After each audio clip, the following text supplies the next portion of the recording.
শুল্ক জটিলতায় ৫ দিন ধরে হিলি স্থলবন্দরে পড়ে আছে ভারতীয় চাল বোঝাই ট্রাক। বন্দর থেকে খালাস করতে না পারায় বিপাকে পড়ছেন বন্দরের ব্যবসায়ীরা। বড় ধরনের লোকসানের আশঙ্কা করছেন তারা। এ বিষয়ে আরও জানতে হিলি স্থলবন্দর থেকে যুক্ত হচ্ছেন সহকর্মী সোহেল রানা। সোহেল, সেখানে দাম বাড়ার কারণ কি বলছেন, আর স্থলবন্দরে এই মুহূর্তে সেখানের কার্যক্রম কেমন দেখছেন, ব্যবসায়ীরা কি বলছে?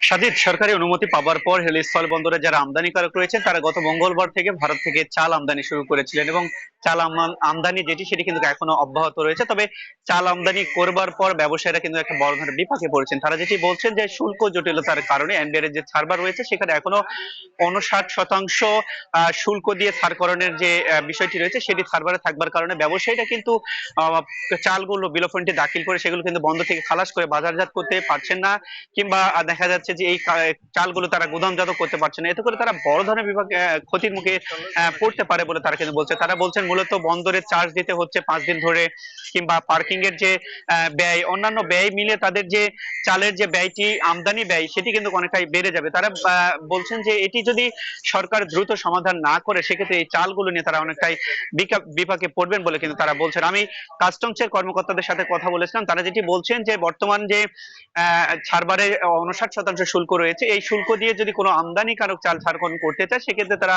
সব ধরনের সহযোগিতা করবে এবং চাল খালাস কার্যক্রম কিন্তু শুরু হতে পারে। কিন্তু সেই জটিলতাটি রয়েছে ব্যবসায়ীদের পক্ষ থেকে, সেটি হচ্ছে ৫৯% দিয়ে শুল্ক দিয়ে যদি চাল ছাড়করণ করে সেক্ষেত্রে ৮০ থেকে ৮২ টাকা প্রতি কেজিতে কিন্তু চালের দাম পড়ে যাবে। এটি কিন্তু বাজারের সাথে সামঞ্জস্যপূর্ণ হয় না এবং ক্ষতির একটি আশঙ্কা রয়েছে, যার কারণে চালগুলো বন্ধ থেকে খালাস করছে না ব্যবসায়ীরা।